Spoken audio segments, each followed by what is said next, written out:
Bonjour à tous. Pour ceux qui ont vu la dernière vidéo, vous l'aurez tous compris, j'envisage un road trip d'une dizaine de jours, fin mars 2020. Alors j'ai décidé de vous faire cette petite vidéo pour répondre aux questions pourquoi et comment je compte m'organiser pour partir. Pourquoi ? Tout simplement parce que les dernières années m'ont donné le goût des voyages et surtout l'envie de les partager. Le Maroc, la Crète, la Croatie, bientôt la Grèce. Ces différents pays m'ont permis de découvrir des paysages magnifiques. Mais aussi l'Alsace, les Vosges et le Jura, que j'ai parcouru parfois en voiture, parfois à pied, parfois en vélo. Ces belles régions m'ont rappelé que la France possédait des richesses extraordinaires. Que ce soit pour son architecture, sa culture, sa cuisine, sa géographie, ses paysages, la France est un pays que beaucoup d'étrangers nous envient et rêveraient de visiter. Mais moi, ce pays, j'y suis née et j'en suis fière. Même si les médias et la politique vont finir par nous en dégoûter de ce pays. Et c'est justement pour sortir du schéma dans lequel nous sommes enfermés tout au long de l'année, ce schéma qui nous oblige à nous lever quand le réveil sonne, à manger quand on nous le dit, à rentrer à la maison quand c'est l'heure. Et bien pour sortir de ce schéma, j'ai décidé de partir seule, retrouver les vrais plaisirs de l'existence, le retour à l'essentiel, la beauté d'un paysage, un simple lit, une simple assiette, et ne pas engraisser les tour operators. Pour ça, je vais partir avec ma voiture et uniquement ma voiture. Je vais partir seule, oui, mais bien sûr accompagnée de nos petits amis, pour leur compagnie et puis pour leur petite touche d'humour. Dernièrement, ils ont fait la connaissance de Simba, mais vous comprendrez un petit peu plus tard. Alors, le dessin animé du Roi Lion étant et restera mon dessin animé préféré, il a tout simplement donné son nom à mon véhicule, d'où Kona Simba. Et en ce qui concerne l'aménagement du véhicule, j'ai tout d'abord commencé par le garage. Sous le coffre, on trouve la roue de secours, avec le cric et la clé. Dans le plancher, j'ai rangé du produit à vitre, une bâche, une petite trousse à outils, des sangles, des câbles de démarrage et une hachette. J'ai aussi ajouté une petite trousse qui contient plein de petits accessoires, de la colle, de la corde, des tendeurs, des embouts, des tournevis, des clés, des colsons, de la ficelle, des élastiques, enfin bref, tout un tas de petits matériels. Je vous avais dit, je dois trouver un moyen pour faire ma lessive. Eh bien j'ai trouvé. De la lessive biodégradable, une boule de lavage, un sac étanche, on met le linge à l'intérieur, la lessive, la boule, on suspend pendant qu'on roule, la lessive se fait toute seule, reste plus qu'à rincer grâce à la bassine souple et à étendre le linge avec un petit cintre pliant et une corde à linge. Et voilà, mon kit de lavage est prêt. Étant donné la température extérieure ces derniers jours, il est très difficile de travailler dehors. Alors du coup, j'en ai profité pour faire un petit peu de bricolage. Tout d'abord, j'ai sorti la plage arrière d'origine du véhicule. Ça m'évitera de l'abîmer. Exit la plage arrière. Pourquoi ? Parce que je vous avais dit, mon lit est en pente. Il me fallait donc une plaque pour rattraper la hauteur. Alors du coup, j'ai découpé une planche sur laquelle j'ai fixé deux tasseaux à deux hauteurs différentes pour rattraper le décalage du plancher. Elle Elle va venir se placer en lieu et place de la plage arrière d'origine quand je roule toute l'année. Et en version campeur, cette plaque me servira donc de sommier pour la partie qui concerne mes pieds, ce qui me permettra d'avoir un lit à plat. Mais le fait de supprimer la plage arrière et d'utiliser cette plaque comme sommier me supprime également mon étagère sur laquelle j'avais posé tous mes vêtements. Alors du coup, dans le bricolage, j'ai aussi fabriqué ceci. C'est une petite étagère toute simple, toute fine. Il fallait pas que je perde de la place dans le coffre. Et ceci va aller effectivement dans mon coffre.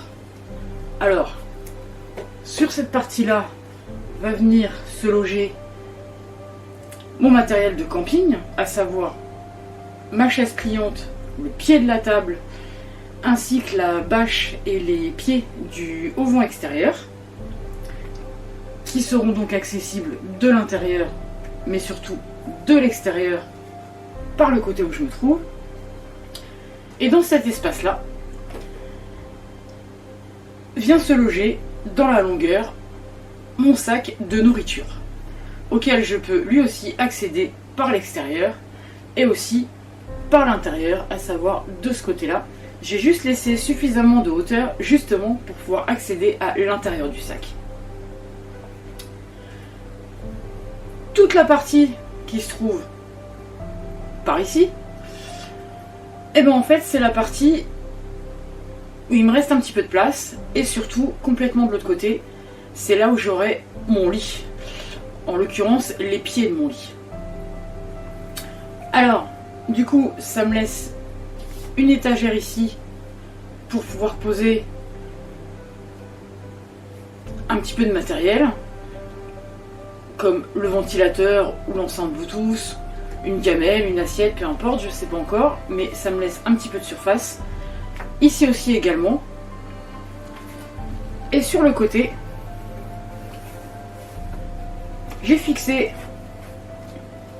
des petits filets de rangement qui me permettront de venir fixer un powerbank auxiliaire qui va venir alimenter l'éclairage de coffre par l'intérieur et également recharger l'enceinte Bluetooth et alimenter le ventilateur par un hub USB qui sera lui fixé ici avec interrupteur, et ici la pochette de la batterie.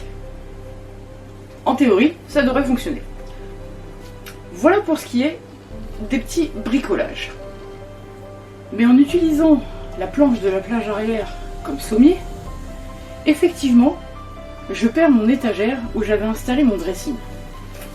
Alors du coup, tous mes vêtements tiennent dans ce carton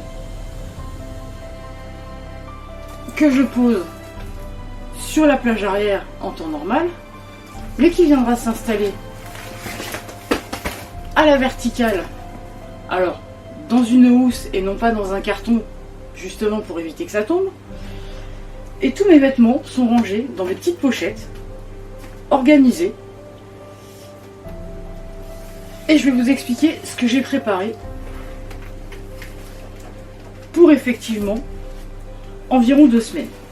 Alors qu'est-ce qu'on va trouver là-dedans? Alors ce qui est tombé par terre, c'est tout simplement une veste de pluie. On a ensuite bonnet, gants chauds, gants tactiques, casquette. C'est là-dedans.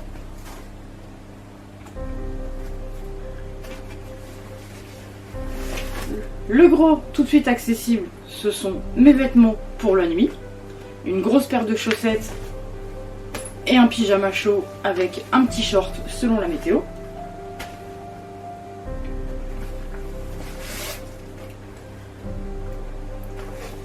On a également 4 t-shirts.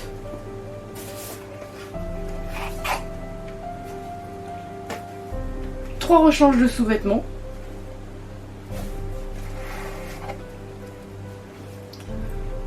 Deux pantalons légers et un legging.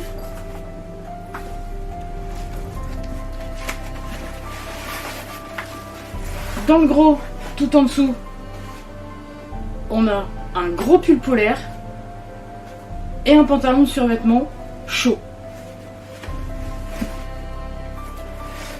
Dans ce bac, on va également trouver un filet pour le linge sale,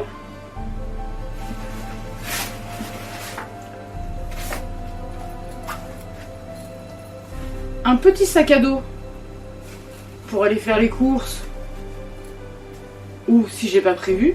Alors du coup, effectivement, il prend 0 place puisqu'il se range sur lui-même et ça nous donne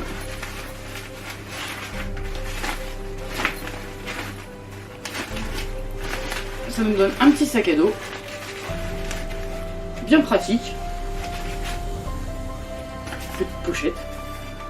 Voilà, ça prend pas de place, c'est super léger et ça reste tout le temps là. Encore pour les sorties à la journée, matériel que je laisse dans la voiture, qui va dans le sac à dos de journée. C'est tout simplement une couverture de survie, un poncho à usage unique, une petite trousse de secours que j'emmène dans le sac à dos de la journée et un petit kit de survie. À tout ça, dans le même bac, on va trouver la housse de pluie du sac à dos pour la journée, si besoin. Et 2 pochettes en papier bulle, c'est tout simplement pour protéger le matériel vidéo que j'emmène dans mon sac à dos.